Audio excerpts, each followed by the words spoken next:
саламатсызбы? Мындан ары интернет ЖЖМК аркылуу кимдир бирөөгө терс пикир жазгандыгыңыз үчүн айыпка жыгылып калышыңыз мүмкүн. Мындай мыйзам долбоорун өкмөт демилгеледи. Ага ылайык жалпыга маалымдоо каражаттары же интернет аркылуу бир адамды кемсинткен, сөккөн же атайлап жала жапкан адамдарга 100 000 сом, юридикалык жактарга 200 000 сом айыппул каралган. Жогорку кеңештин транспорт, коммуникациялар, архитектура жана курулуш комитети бул мыйзам долбоорун жактырды. Ал эми айыппул салуу укугу сотко эмес Маданият министрлигине жүктөлгөн. Эми бул мыйзам долбоору ишке кирсе адилеттүү иштейби? Деги эле бул мыйзамдын кандай оң жана терс жактары бар экендигин эл өкүлдөрүнөн сурап көрөлү. Эмес өзгөчө эми саясатчылар деп деле айтсак болот.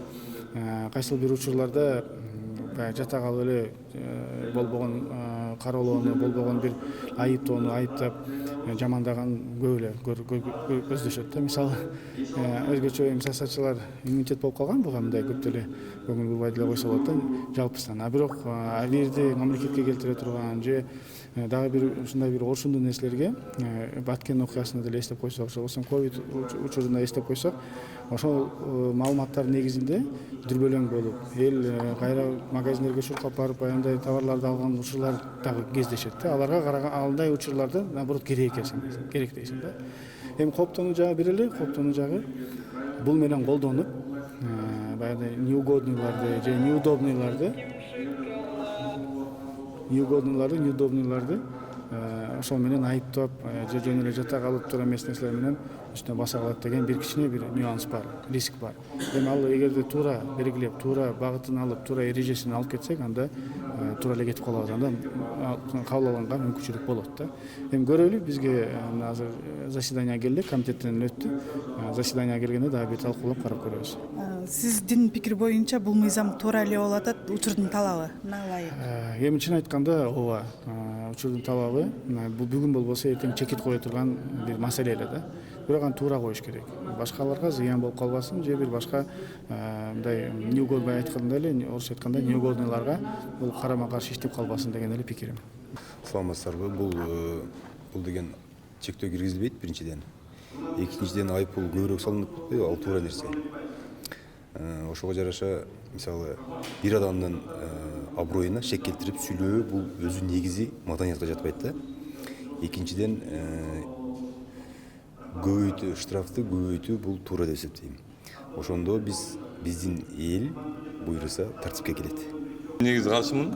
Анткени бизде тилекке каршы баягы мыйзамдуулукту так жанадан алып бара элекпиз азыркы күнгө чейинчи. Ошол себептен конкреттүү түрдө мындай жоопко тартылып аткан адамдын бирөөгө жакпай калса деле кичине мындай өз жакка тартылып туруп биз жактан тартып коюшу мүмкүн да, ошон үчүн каршымын. Бирок негизи мыйзамда так жана даана иштей турган болсо Кыргызстанда мен каршы болмок эмесмин да. Бирок бүгүнкү күнгө чейин биздин Кыргызстанда мыйзамдар так жана даана иштебей атат тилекке каршы. Ошол себептен мен каршымын. Эми ал боюнча көрүп атпайсызбы, интернетте ар ким өздөрүнүн ойлорун айтып, кээ баягы жаман сөздөр менен да айтып атпайбы? Мен ошого, конечно, каршымын. Ошол биздин жарандар өздөрүнүн маданиятын көрсөтө албагандыгын. Эми баягындай ал мыйзамды иштеткенде дагы караш керек да. Кээ өзүнүн пикирин билдирип койсо деле ошону дагы айтышы мүмкүн. Эми бул кандай айтып келгенде, бул жакта грань өтө тонкий да. Сиз кандай пикирдесиз? Деги эле ушул мыйзам мындай калыс адилеттүү иштейби? Анан тандалма иштеп калат деп ойлобойсузбу? Жок, аны эми биз азыр карап атпайбызбы? Ошол бизде өзүбүздүн сунуштарыбызды беребиз, түздөйбүз, карайбыз. Эми азыр концепциясы эле кабыл алынбадыбы? Ошол. Жалпысынан алганда бул мыйзамды колдойсузбу? Жалпысынан ооба. Эмне дегенде ошол мен да комментарийлерди көп окуйм да. Анан эми ал жерде баягы жаман сөздөр менен да жазгандары бар да. Ал мыйзам пока палатага келе элек. Мен уга элекмин, комитет өзү дагы карала элек, бирок бизге комитетке алып келет болуш керек. Негизи бизде сөз эркиндиги бар. Конституцияда каралган. Ошол эле учурда кээ бир учурлар болуп калышы мүмкүн, жанагы кээ бирде майыптарды эме кылып калат, мазактап ушундай нерселерди көрүп калабыз, же болбосо бир улуттарды мазактап калышы мүмкүн, же болбосо баягы явный бир коллаждарды жасап, аябай баягы эмесине тийип, бизде негизи ошондой учурда биздин жарандык кодекс боюнча сотко кайрылат да адамдар өзүнүн абийирин сакташ үчүн баягындай доо арыздарды берет. Ошол эле учурларды негизи калтырып, ал ошол эле учурларды административдик жоопкерчиликке, штрафка тартып койсо оңоюраак болот менин оюмда. Мен ошондой таризде карайм. Келгенде ушул биздин комитетте караганыбызда мен карайм, себеби андан аша чаап кетсек болбойт. Себеби баардыгы өзүнүн оюн ачык жазганга укуктуу. Мен ойлоймун, бир жеринен баягы мен адвокат болуп иштегенмин да, себеби сотко кайрылып, сот 2 жыл карап, 3 жыл карап, жанагындай доо арыздарды ушундай берет го. Андан көрө чын эле баягы явный баягындай ушундай болсо, клевета, оскорбление деп айтабыз го, тез арада карап койгонго бизде мүмкүнчүлүк пайда болот дагы. Бул бир чети кээ бир жанагы диванный же болбосо боты деп коет го, бир аз ошондой эле этияттанып калат. Административдик баягы укук бузуучулук болсо, ошол ботторду дагы издегенге возможность болот да. Азыр издей албайт да, сот издебейт дагы аларды, туура. Бир четинен пайда. Анан бирок аша чабыштын кереги жок. Себеби сөз эркиндигинде конституциялык биздин нормаларга туура келе турган кылып туруп өткөзүш керек. Мен оюм ушундай да. Бул мыйзам долбоорунда сотну айып салуу укугу сотко эмес, Маданият министрлигине жүктөлүп тур. Бул кандай болуп калат?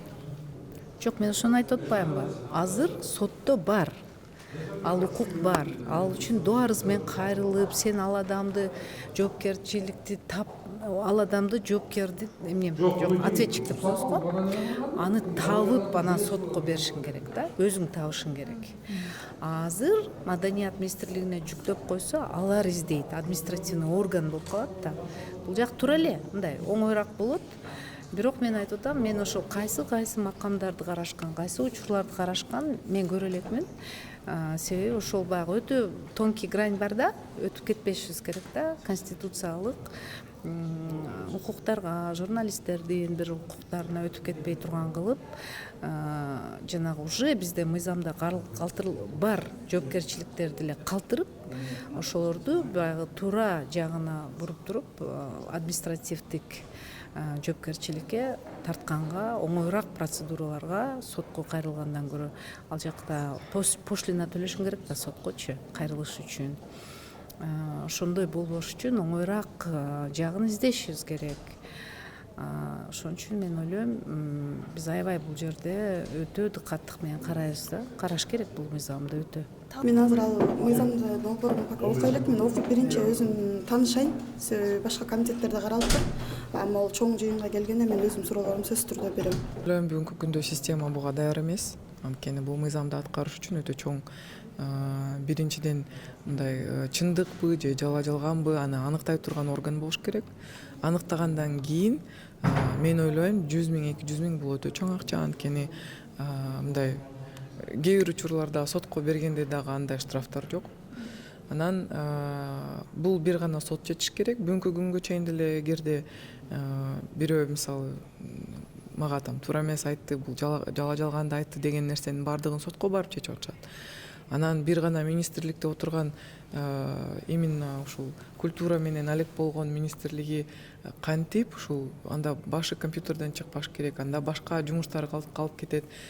Техникалык жактан дагы кандай аныкталат, кантип чыгарылат, ким кайрылат, ушул көптөгөн суроолор бар да. Мен ойлойм бүгүнкү күндө ал мыйзам иштебейт.